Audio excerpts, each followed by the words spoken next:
Good afternoon and welcome to the Washington County Public Affairs Forum. We meet we meet every Monday here at Old Spaghetti Factory up at Tannisbourne.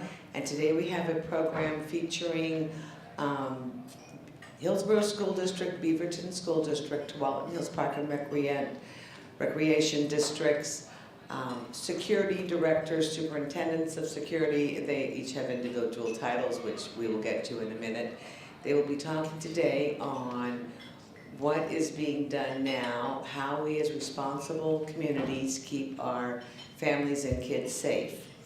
Speaking first, and I think I will do the bio before each presenter, and today we're starting with Kevin Sutherland, who serves as the Public Safety Director for Beaverton Schools. Kevin is a native of Portland, Oregon, a graduate of the University of Utah, and served for 21 years in the United States Marine Corps. After retiring, Kevin was director of a 25-person branch office for the National Executive Recruiting Company.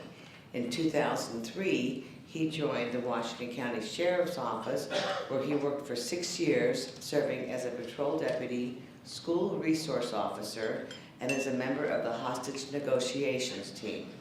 He has been the director of the Beaverton School District Public Safety Office for the past 3 years. Please join me in welcoming Kevin Sutherland.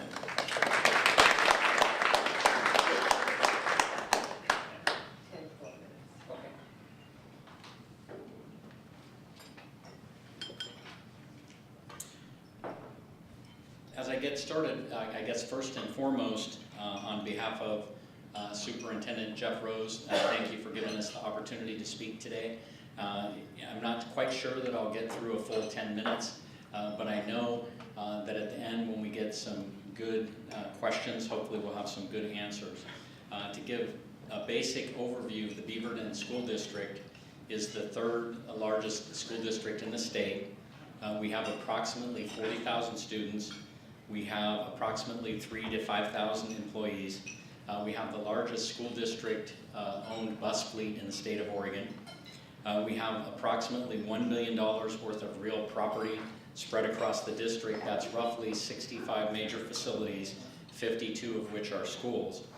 And as we look at that challenge of how we provide safety and security, we're really looking at two key elements. We're looking at life safety and then preservation of property or property protection, loss prevention, those type of things. Really, the Beaverton School District is unique in some regards in the fact that the school board for Beaverton School District passed a resolution many years ago creating a law enforcement agency within the district, and then established where the superintendent, with the permission of the board and the resolution, actually swore in whoever is the public safety director as a law enforcement officer. So the only one in the state that's got a sworn police officer that's the director of public safety K-12. As we talk about safety and security, we're really looking at some innovative programs, and a lot of that work that we're doing is tied with the National Incident Management System and the Incident Command System, and we work really in collaborative effort with all of our community partners in that. I won't go into that in great detail. And so really what NIMS ICS came out of the events that happened after 9/11 and realizing that people are not talking kind of the same language, are not partnering on the same types of programs, and really how do we get on the same page so when we talk about a critical incident, whether it's earthquake or a man-caused issue, how do we talk the same language when we're doing the preparation and planning to get ready to mitigate those events? And really, that's the fundamental building block, is figuring out how we talk the same language, how we come together, and how we prepare and plan. And I know from my experience that if you can talk the same language, you may not have the fanciest plan, but you'll have a workable plan, and you'll be able to have a good dialogue as you're working through an issue that pops up. And one of the key lessons that we learned is every incident or every event starts out as a very local event, meaning the people that are at the school or at the business office or wherever they happen to be, and a critical incident happens, they have to deal with it for the first 10 or 15 minutes before they're going to be able to get any kind of outside aid. And if they're working on a well-rehearsed plan and they're driving through things, then when the first responders show up, they can kind of transition to the first responder, whether that be a police officer or whether that be fire personnel, medical personnel, or whoever that is, and then they know that that kind of chain of command transitions from the school over to the first responder. In the event of a large national event, you know, then the event becomes national, but every single one of those starts out as a local event.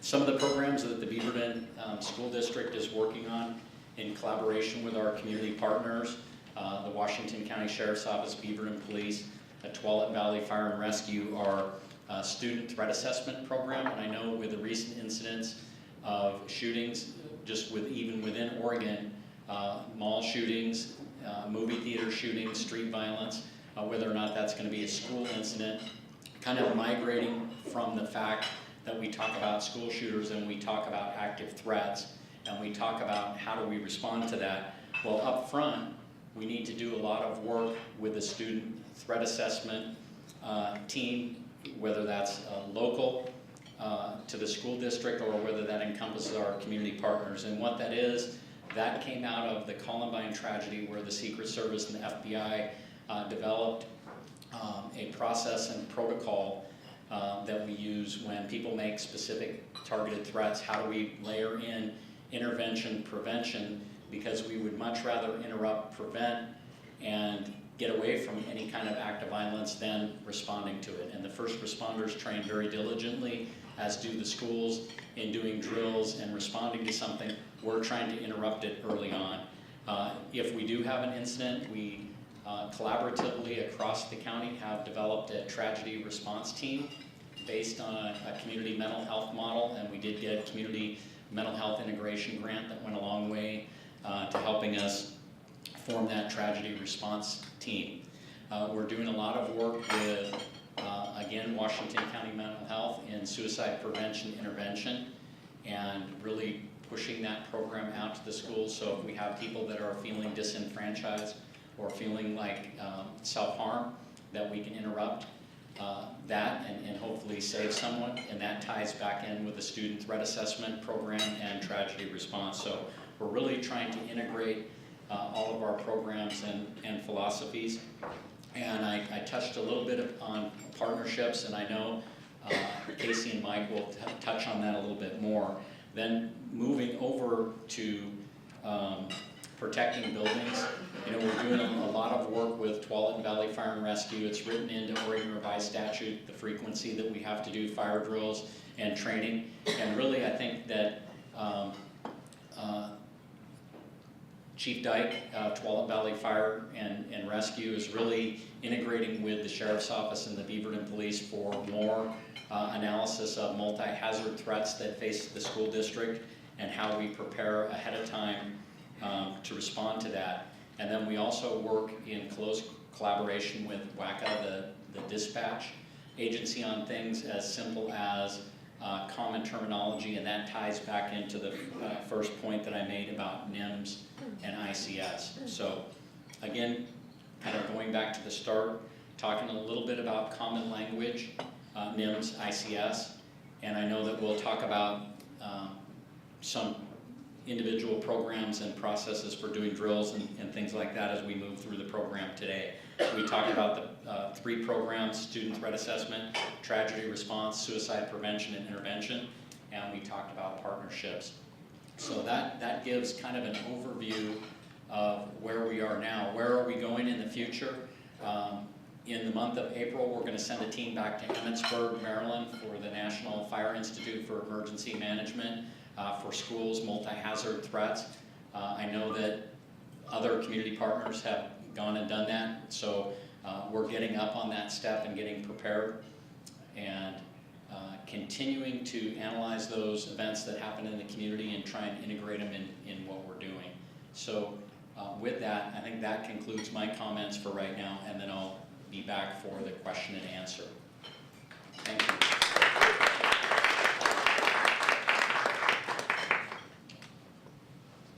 you, Kevin Sutherland, Public Safety Office, Beaverton School District. Next, we're going to hear from Casey Waletich, and I think I pronounced that right. Casey serves as the Director of Safety and Operations for the Hillsboro School District, overseeing safety, emergency preparedness, athletics, and activities. A homegrown boy, Casey attended Lake Oswego High School, then went on to attend Oregon State, Beavs, on a football scholarship. After receiving his bachelor's degree, Casey coached football and handled operations at the collegiate level for such schools as Weber State University, the University of Kentucky, and the University of Illinois, where he also earned his master's degree in education. In 2007, Casey became the vice principal and athletic director at Crook County High School in Prineville, Oregon. And the following year, Casey got smart, moved back to the Portland area, and began working for the Hillsboro School District. Casey and his wife Amy have 2 sons, Andrew and James. Help me welcome Casey Waletich. Thank you very much. Appreciate the introduction. Also appreciate the opportunity to come and speak and talk about the Hillsboro School District and the safety office. I work very closely with Kevin Sutherland in Beaverton, so a lot of the things that you're going to hear from me are similar in overall structures of safety. I'll start by giving you a brief kind of overview of the Hillsboro School District. We're the 4th largest school district in the state of Oregon, serving just over 20,000 students, just over 2,500 staff members in the district. We have 35 school campuses, so we have 4 high schools, 4 middle schools, and 25 elementaries, along with an alternative education setting at the high school and middle school level. Just kind of following up on Kevin and talking about overall safety structure. Really, when you talk safety and structure, when you're talking about having the sheer numbers of students and staff that we need to prepare and train on safety measures, communication and structure are very key. We need to be able to make sure that we're talking the same language. So when you hear a term like ICS, Incident Command Structure, that's the same system that law enforcement, fire folks use, so that when they arrive on the scene, our staff and our partner agencies all are talking the same language, so they know how to report to and mitigate whatever event is going on. So that's a real key when we talk about safety structure in our district. We go by, we term our safety structure as SEM, Safety and Emergency Management Systems, because there's all kinds of different safety things out there. Kevin mentioned, active school violence. There's also man-made events, a gas power explosion, or something, a fire in a building, or things like that. You also have earthquakes and certain things. Then you have the man-made, the intruders into the school, etc. So when you're talking about that, you need to, one of the most important things is you create a standardized response. So regardless of what the incident is, you have a plan to respond to that. We know that our partner agencies are going to come and help right away, but the main response will come initially from our students and staff and how they respond to that incident. So we've worked really hard on developing communication plans. How are our buildings going to react to different scenarios and move forward to mitigate the loss? When we talk about our safety, we really talk about 4 phases, and I'll go into a little bit of each one, but you start with prevention, preparedness, response, and recovery. The most important are the prevention and preparedness aspect of response, because you want to make sure we're doing everything to prepare our buildings and staff, and you want to make sure that we have every avenue of prevention taken into account when we're talking about these plans. Talked a little bit about our plans must address natural hazards, technological hazards, and human-made hazards. Prevention. Here's just a brief overview of kind of what we do in the Hillsboro School District for prevention. So we talk about our building, our structures of our building, our schools.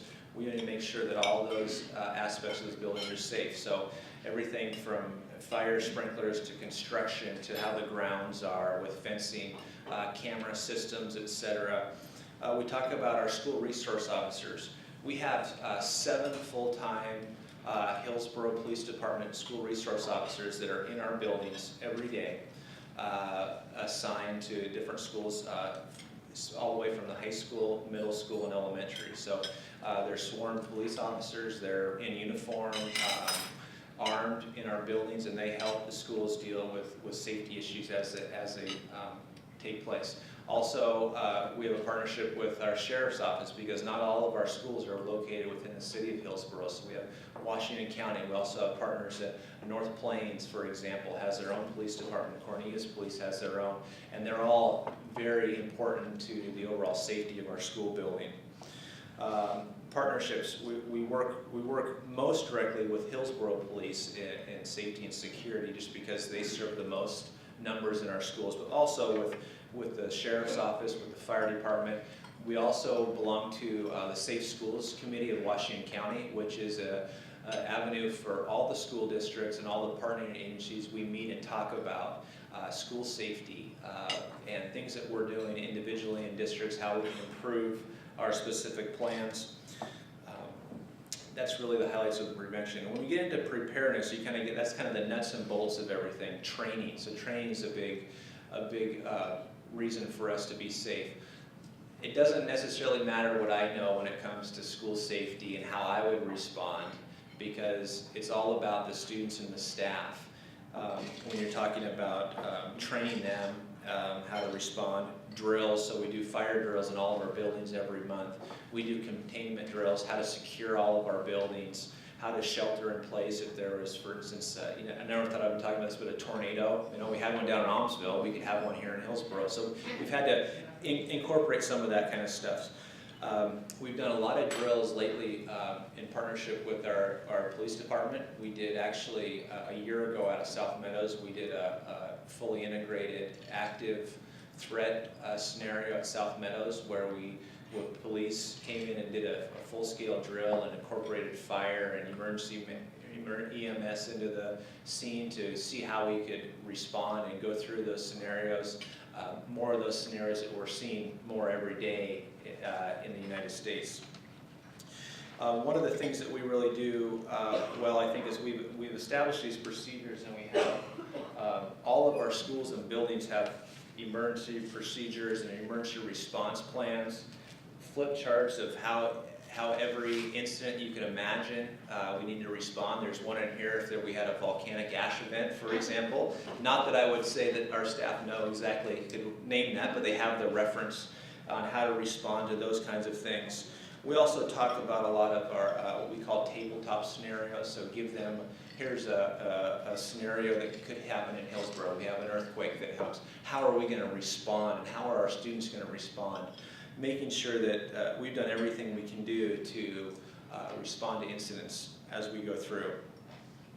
Once we get into the response, you talk about more, the next phase of that going on from preparedness is when an event happens, how to respond, how do we make sure we are reunifying parents with their families if there's an event at school. That's actually the next phase that we'll be working on in partnership with our law enforcement agencies. So once we have an incident at our school, we need to either move our students to another location and get them reunified with parents, because often that's going to be a chaotic scene, and make sure we're issuing the correct student with the right parent, and how law enforcement is going to respond to that. So we're actively working on all of those things all the time to make sure that we're doing the very best we can for our community to respond. I'd just like to close by saying that we feel fortunate in the Hillsboro School District of the emphasis placed on safety. It's part of our key factor in our strategic plan, all the way from our school board to superintendent into our schools. We're very lucky about the partnership that we have with the Hillsboro Police Department, because that's not as common as you would think nationally, is the fully integration of their collaboration and partnerships and willingness to come out to our schools and work with our staff and conduct drills and really be a member of our school team and our district team. We're very fortunate with that, and all of our agencies that partner with us on those things. So those are a few things things that we're doing in our district to ensure that we can do everything we can to prepare our staff and students and respond to incidents as they come. And at the end, I'll be able to ask more questions, answer more questions. Maybe ask some if a question comes up. Thank you. Thank you, Casey. Before I introduce our last speaker, I want to direct your attention to a THPRD, Tualatin Hills Park and Recreation District, employee update that should be somewhere near you on the table. This was recently, well, this is the January 30th, 2013, last week, for THPRD employees. You might find it interesting and valuable, so I want to thank Mr. Jannin for bringing copies for us today. Our third speaker today is Michael Jannin.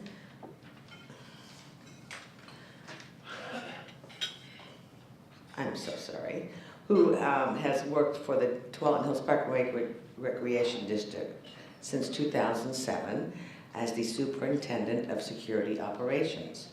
He is tasked daily making sure that THPRD's 240 parks, miles of trails and wetlands covering 50 square miles and 24 facilities are safe for all users.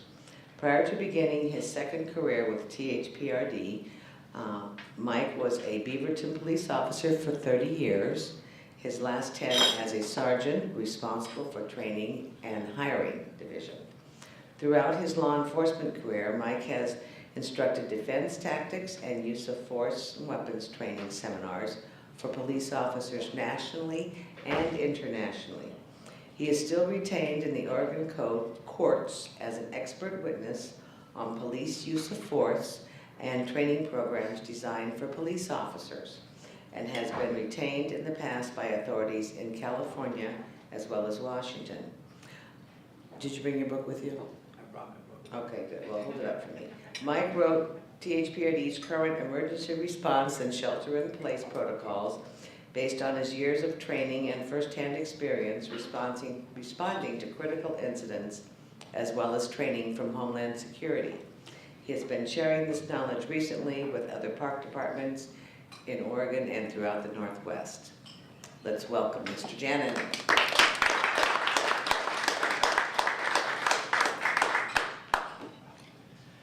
Well, good afternoon. I don't want to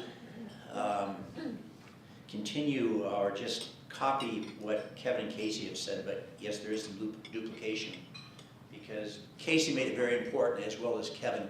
It's all about communication. It's all about, before these things happen, to be able to say, I've been there, we've been there. Employees have practiced this stuff, so they have the confidence and the intelligence to think clearly through these major events. In front of you, as Kathy said, that our newsletter is about 14 pages per month, and it's just very timely that we just happened to write an article about what would happen at THB if Newton, Columbine occurred at one of our facilities. And on behalf of Doug Minke, General Manager, thank you very much for the invite today. So, a police officer for 30 years, and I saw a lot of wild stuff.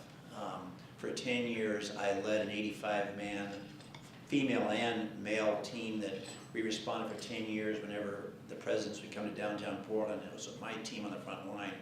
I'd love to write an article about some of that stuff. Nothing against Portland, but it's interesting when you have some 3,000 demonstrators and you're trying to move them down a block. It's very interesting stuff. So I retired for 30 years and I go to parks. And my buddies all say, you're going to be bored. Now think about this. Parks. 240 parks. We all love parks. The neat thing about parks and recreation is police work. People sometimes get very sour. They get very tainted. I have yet to see somebody show up at Tualatin Hills Parks and Rec with their tennis racket, with their swimming suit, saying to themselves, this is going to be a terrible day, I got to go swim, I got to go work out. I mean, this is about health. This is about, feeling good and doing cool things. And our busiest time of the year, we have 1,200 employees. We have thousands of seniors and children that come to our facilities a year. We are the largest park district in the state. We do have 24 facilities, like Kathy said. And not to repeat, again, what Kevin and Casey had to say, but when I was hired by Doug Minke, Doug said, Mike, I want you to write an emergency response plan for the Park District. How soon can you get it done? And what I said was, I've got to see what your people do. I've got to see what we do here. Sure, we had the flip charts. A lot of companies have flip charts. We got rid of them because people don't use them. What I did was, after I saw what people knew, I said, you know, as police officers, what we carry in our pockets was simple little check boxes. So when you buy something at the store, the first thing you look at is the quick reference guide of how to put something together. I want to know very quick and very simple how I can put this together because I want to start using this thing. So what we did with what the Park District was, like Casey said, we wrote an emergency response plan thinking about prevention and preparedness. That's the first thing you start doing. How can you prevent this? And then if it happens, how do we respond? And then afterwards, how do we recover? So we did all that. But what I wrote was, and I'm not trying to pat myself on the back, was a book that has 23 events or sections. And it's a simple set of check boxes that our employees just go right on down. Because at the city of Beaverton for 30 years, I didn't know that we had an emergency response plan. I never read it because the thing was about this thick. It was a lot of text and it was boring. So what we did was we did these check boxes, and we have things like, I think that our employees kind of raised an eyebrow. Of course, we have the lost, missing, and found children section of what to do. Shots fired in a facility. And right away, as soon as the book was written and we did training, I brought in actors, outside actors in our facilities that our people did not know. When you do scenario training, you bring people in that our employees have no idea who they are. And I brought in a lot of police officers that are very good at this stuff. And it really made my people think. Other sections in our book are things like, simple things like intoxicated individuals in a facility or park. Now again, I'm going back to, these are parks, these are swimming pools, this is tennis courts. You can imagine the things that we see in the parks, at our tennis facilities, at our swimming pools. I don't know how many of you are swimmers, but you wouldn't believe how many times we respond to people fighting over lane usage in a swimming pool. It's absolutely crazy. But it's fun stuff because you got to make it fun. Even though I had a heck of a time trying to put this together, calling Hillsboro airports, Portland airports, I said, can you guys give me some protocols what to do if a plane or a helicopter crashes in one of our parks? And they kind of went, call the fire department. No, I actually want to know what my maintenance worker can do if they're in the park and a helicopter goes down. Really? In Arizona, in Phoenix, one day, 2 helicopters, news helicopters, crashed in the middle of the air and came crashing down the city park at lunchtime. So I've got to be able to tell my people, what do you do? How do you set up a perimeter? How do you set up caution tape? Do you run for the burning aircraft? Don't think so. So, in 2008, we wrote this emergency response plan. It sits on the front counter. Our people look at it all the time. They use it at staff meetings. We do scenario training. We do tabletop exercises. We use it. We talk about it frequently. Then in 2012, we wrote the shelter-in-place plan.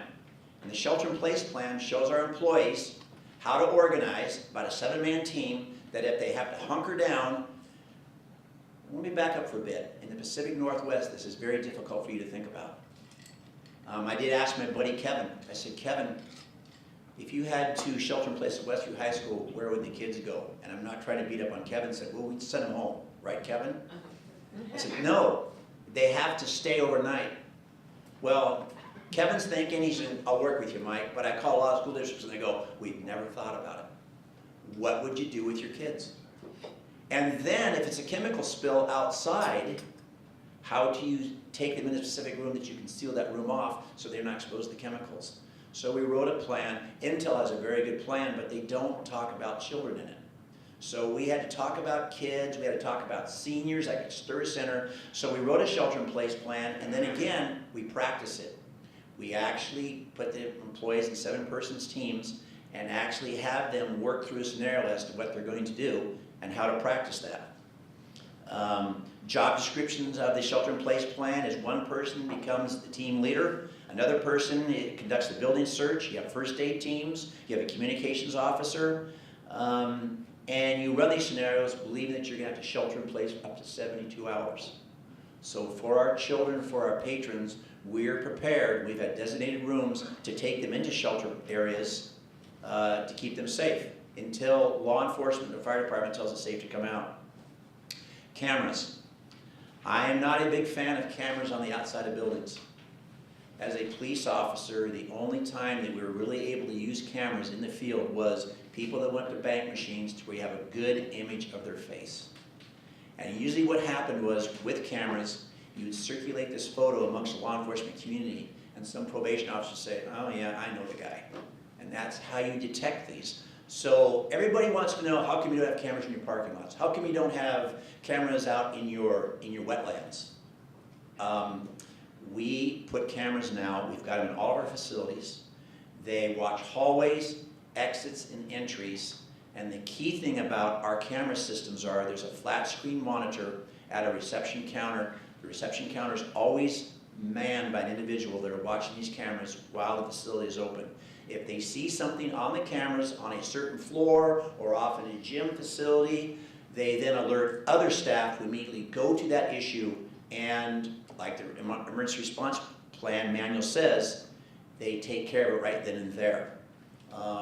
We've used it, yes, to review footage in the past to solve some theft cases, but the whole key behind our cameras is employees stay vigilant, and employees are watching and greeting people when they come into our facilities. That's huge for us. Last but not least, our partnerships at Tualatin Hills is so important. Unknown to many people, Tualatin Hills is probably one of the few agencies, probably in the West, that actually has uniform park security. They are park patrol officers. They're certified by the Oregon Police Academy.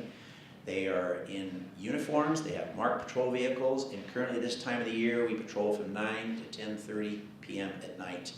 They're very close to the Beaverton Police Department. They are equipped with Beaverton Police radios, so we monitor the channel. We also have the ability to monitor the Washington County Sheriff's Office. Hillsboro Parks, for example, when they brought their first officer on, they asked me to help them model a program, and then they cheerfully took away one of my officers from me. But that's called information, and that's communicating, being together. I will tell you, though, my last 5 officers that have left me have all been hired either by the Beaverton Police Department or the Hillsboro Police Department. So maybe I'm training them too well, but that's the way it should be.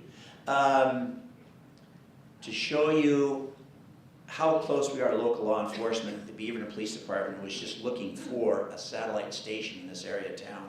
And so we've given them office space on our main complex at 158th and Walker. So the Beaverton Police Department share one of our facilities there. With Kevin Sutherland and the Beaverton Schools, we share a lot of the joint properties. Just about all of the fields of the Beaverton School District, Tualatin Hills Park and Recreation maintains for them. And we have many of our after-school programs and weekend activities at the Beaverton School District sites. So my park patrol can also help Kevin enforce school district rules as well as THPRD rules when we're actually running functions at those facilities. So, just like Kevin and Casey, I want to mirror what they've said. Very impressed with what Casey had to say, and the communication is huge. The prevention, the responding, and just being aware, communicating.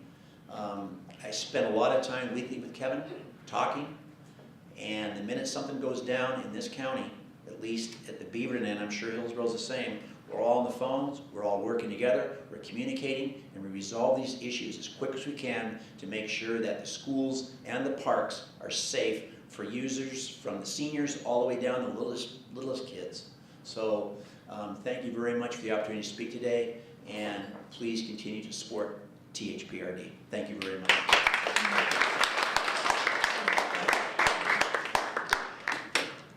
Thanks, Mike. Now it's time for questions. Line forms over on my left, your right. The 3 gentlemen will be up here. You can ask individual, specific to a district question, or a question for all 3, any old way you want to. Just ask that you keep your questions down to no more than 5 sentences. Thank you. Patrick Whaler, farm member. There are some politicians around the country that want to put guns in with teachers in schools. I want to know what your opinion of that is. guys, somebody's gotta get to the phone. Who gets the short straw? Well, I think that that's a very valid question, and I think that what we have to do with a question like that is really analyze what does that mean. I know that Sheriff Pat Garrett submitted an article to the Argus several weeks ago and talked a little bit on that topic. I know that the Beaverton School District, the school board, is having a dialogue about that, and I know that the superintendent is engaged in looking at that, and I know that I have no answers, but I know that there are a lot of questions out there about what level of training people get before they're given a firearm, if they're proficient with that, they know how to use it, those kind of things. So I think that we're in the entry phase and the dialogue phase of that, and I know that we're interwoven with law enforcement around the community, and we know that first responders will be on the scene of any kind of incident within 2 to 3 minutes. People can say that that may not be enough time to respond, that's not quick enough. So I think that I'll leave my comments that there are more questions right now than there are answers.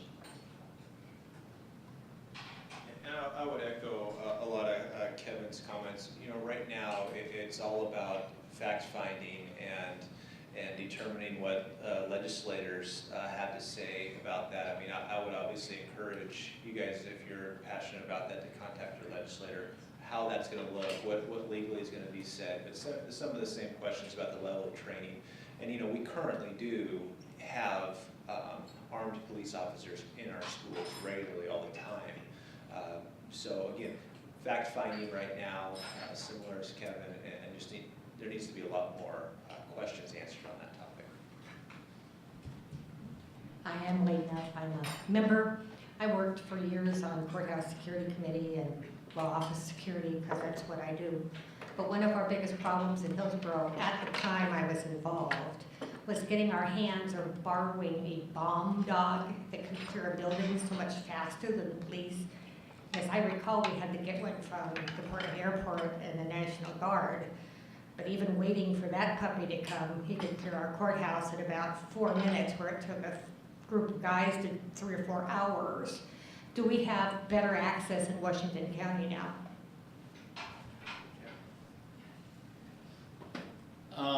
Certainly, we have a more robust capability, and I know that after 9/11 and a lot of the work that Homeland Security has done, they've expanded the availability of bomb dogs. They have more of them at the Port of Portland and Portland Police. They are still the subject matter experts. They're still the ones that retain control of that. We've got some very good dialogue with them. They're willing to come out and do training events.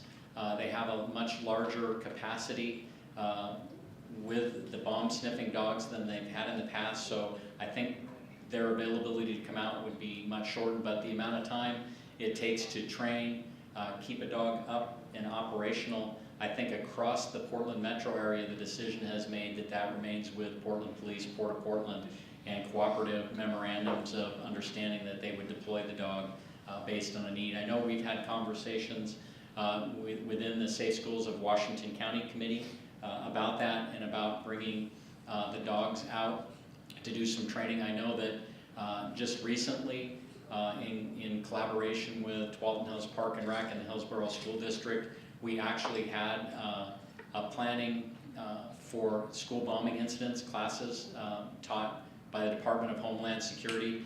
They came out and gave a class, and I think we had 75 to 80 people participate in that, and that was not just Beaverton School District, but it was local law enforcement, Hillsboro School District, Tualatin Hills Park and Rec. So we are training on that topic, and hopefully that answers your question. Okay. Jerry Arnold, member. My question has to do with earthquake preparedness. All of you have a number of facilities, in fact, lots of facilities. So my question is, where are you with seismic upgrades on your facilities? And do you have a 5-year plan to bring all of your facilities up to current standards, or is it a 10-year plan? Where are you with those?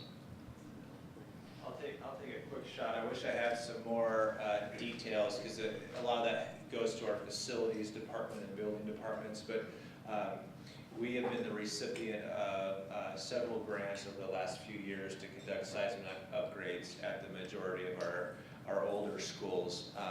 I would actually have to get back to you on dates and where we are currently, like number of schools we've hit versus not yet, but I know that it's an active planning and collaboration with our facilities department to make sure we are up to speed on that. I know we've done several buildings recently, but I have to get back on the numbers left to go, but a lot of our older schools have gone through that already. Like I said, we just finished our second phase through that of grants, but I know it's a priority for our facilities department.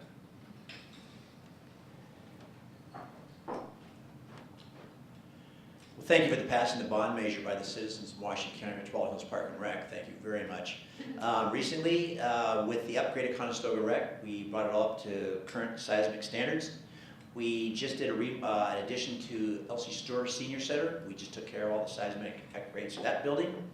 The administration building, 50-meter pool, dryland training center. We separated the buildings. They were all connected.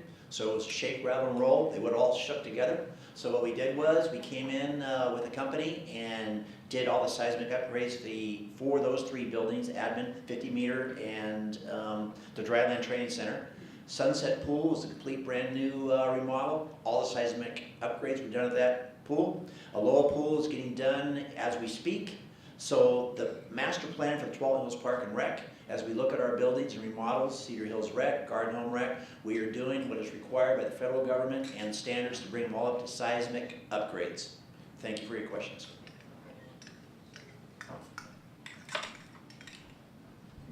Virginia Cassidy, and I'd like to talk to you about security and preparedness. As you probably know, Crest Line School burned to the ground yesterday, and I would like to see 24-hour, around-the-clock security, private security on those schools. And I think that, you know, I don't know how much it costs to build a school, but I think that it would be well worth it to have the security there so that if the fire starts, whether it's man-made or whether it's electrical, there could be a quicker response. So that would be my question about the feasibility and the willingness, the financial ability to do that. In the Hillsboro School District, we do have 24-hour security and tied into our alarm systems. We employ Cascade Security, does patrols to all of our buildings, but also we have Sonatrol, who is the eyes and ears of our building. So if anything should go wrong, if nobody's there, they have certain trips that can get their way as far as even listening into the buildings of what's going on. All of our fire panels are tied into Sonatrol if they were to go off in the middle of the night to immediately call for agents, responders to come and take care of those. I think that's what you're getting at. We don't have necessarily a physical person stationed at all of our buildings, but we have the capability of understanding what's going on in our buildings. Yeah, I'll follow Mike. Virginia, like Casey just mentioned, I wasn't going to name the company, but I will. Sonatrol is also known as Sound Security. Sonatrol is the only company in the area that actually has sound. And that's what we deploy in all the THPRD facilities. They're monitored 24 hours. They have a person that's listening. All of our facilities has a 5-person call-down list, which are on call. What's neat about Sonatrol, like the Hillsboro schools, and I'm not sure about Beaverton, but something falls off a shelf. They're calling that #1 person list saying, we just heard a noise in your building, so what would you like to do? They can call the Beaverton Police or Sheriff's Office for Tualatin Hills immediately, or lots of times they call me. I'm the guy with the phone 24/7. I'm the one that gets the cranky look at the wife in the next morning, but I'm the one that gets out of bed and immediately responds, usually with the sheriff or the Beaverton Police Department. So, like Casey said, they use Cascade. We've got a contingency plan. We've been very good as far as responding and getting out there, training our employees to set alarms properly. Our fire system is Simplex Grinnell, which is known across the nation. They work together with Sonatrol, and if I felt that we needed to upgrade with my background, I would, but I think we've just got a great system right now, and they're very safe 24/7. Thank you, Virginia. And I would just build on to say that we do all that. I won't go into our exact systems, but we have a very robust system to protect property, and we have a very close partnership. And really the fire safety and things like that fall under our risk management department, and they have a very close working relationship with our insurance underwriters, and they're very interested in making sure that we maintain our buildings in pristine condition, that we don't have a fire incident. And we actually, Dan Thomas, who recently left as the risk manager and was replaced by Carl Granlund, the new risk manager, we have such a great partnership with our underwriters that they use the Beaverton School District as a national model to point other school districts towards. So we're working, and we can always improve. And I think that what you're going to hear echoing from all of us talking is that we talk a lot together. We have that community standard of care, and we're really trying to take the stewardship and life safety of everyone that we're involved with very seriously, as well as husbanding our resources and taking care of those physical assets that we have. Thank you very much. I'm Katie Poole, and I'm a member through Ceasefire Oregon. I'd like to follow up on the question about gun incidents. Specifically, and especially for those of you who have law enforcement backgrounds, there's discussion of training personnel to carry guns in the schools, but I'd like to know your professional opinion of the advisability of having untrained civilian shooters involved in a gun incident at one of your facilities. And I'd also like to know whether you would consider it a security enhancement if you had the legal authority to control whether or not untrained civilian shooters, gun owners, can bring their guns into your facilities. Thank you.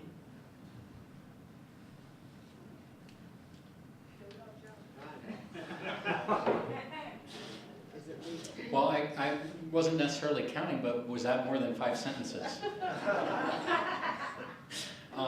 You're posing very good questions, and I think that we have to look at it from an emotional standpoint and a rational standpoint, both, because it's a very emotional issue. It's an issue that's grounded in constitutional law.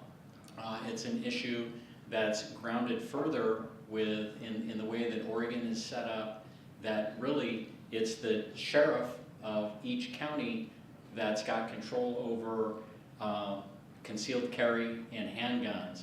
And right now, the way that Oregon revised statute reads, that statutory authority rests with the sheriff. And right now, the school districts have no say over what the sheriff can do. I know that they're in dialogue right now. They're asking those questions. And as we look at this, we have to make sure that what we're doing is creating the safest climate possible. What does that look like right now? I'm not certain. My comfort level with the Washington County Sheriff's Office and all the local law enforcement, that they will quickly and professionally respond to any incident. I've got 2 students, one middle school student, one high school student. The way that we're structured and set up right now, I'm very happy with that. And I'll defer answering specifics until I gather some more information and make sure that my answer is more robust for you.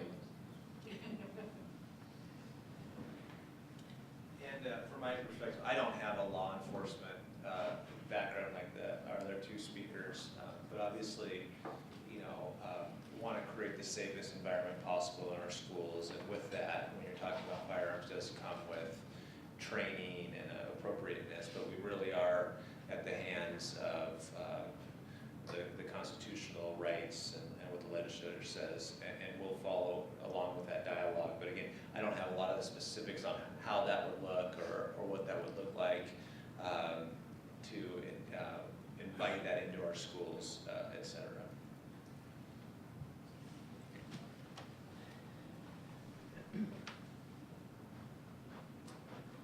Well, regarding the parks and our facilities, currently, I'll just explain what it is currently in Tualatin Hills. You can carry a firearm currently into any one of our parks. You can carry a firearm open carry into any one of our facilities. In the city of Beaverton, and I'm not sure about Washington County, in the city of Beaverton, it can't be loaded. And currently a sheriff's deputy or a city police officer in the law, if they see a weapon open carried, law enforcement can stop that individual and check to see if it's loaded. Concealed weapon permit, you can carry that wherever, well, except for certain government buildings, but you can carry that loaded. So what we're watching right now is where the state's going, if they're going to speak about open carry, where you can open carry, concealed weapon permits, and how it does affect the park district. I think that you probably saw in the paper the other day the two individuals that were over in Selwood carrying AR-15s, and immediately the Portland police, I mean, if you want to attract police, that's how to attract police officers. Obviously, my park patrol employees that are not armed, they only have pepper spray, will not approach somebody carrying a gun in a park, but we certainly will call the Beaverton Police and the Washington County Sheriff's Office to that individual checked out. We have to be cognizant of their constitutional rights, which I believe in as a police officer for 30 years. You always protect a person's constitutional rights. So we're kind of watching what they're going to do in Salem and across the nation regarding open carry, concealed weapons, and how it's going to affect the parks and park facility buildings. That's the best we can do right now. Thank you. I'm Ann Madden, a forum member, and this subject is dear to my heart. I was a PIO over Washington County for years, and my husband is a Portland police detective. But now I'm speaking as a grandmother, and I want to speak about the children themselves and ask, when you are training, doing training in the school, so in maybe parks too, how do you keep from frightening the children? How do you psychologically help them take care of themselves without making their world too scary? Thank you. Well, that's a good question. We rely on our training of staff and students in drills so that in an extreme incident scenario, they will go back to what they're trained to do and how to react to whatever that scenario is. Certainly everybody will react differently in that scenario, but we need to rely solely on what the training is and having that adult presence to help guide them through that. We have started to work with our staff members on how to provide some basic comfort to our students in a crisis incident. Certainly they're not counselors or psychologists, but many of them are mothers and fathers, etc., to help calm students in those scenarios. But we don't speak directly to the students about reacting other than just what they're to do as far as drill-wise, whether it be a containment or a fire, etc. We just want them to react to that. I don't know if Beaverton does anything different or the parks, but that's kind of what we do. Yeah, I don't want to date anybody, but how many people in the room right now remember the circle with the red letters inside of it that had CD on it? Okay, yeah, absolutely. And the drill that you had to do was try and get underneath your desk to not be blown up by an atomic bomb, nuclear weapon, you know. So I think we've come a long way from that, and you know, how much more terrifying is that to show a picture of an atomic bomb going off and thinking that getting under your desk, everything is going to be, you know, okay. We really take the training out to the building level, as Casey was talking about, and we really and honestly and truly rely on the professional educators to break it down into age-appropriate pieces for the students, whether that's elementary, middle, or high, and they all have different capacity and level. We run the drills at different levels. At the elementary school, they're more looking towards their adult to guide them. At the high school, they're more self-guided. So we break that down, and that ties in with the tragedy response team and really the suicide prevention, intervention, and teaching people the more soft skills. And I think I might out of time. Okay, got it. Thank you, we've run out of time. I'm going to assume that these three gentlemen can stay around a while for individual questions for those that did not get to answer. I want to thank you for attending, thank you for watching, and hope you come next week when we have Penny Okamoto from Ceasefire Oregon will be speaking. The forum is closed for today. See you next week.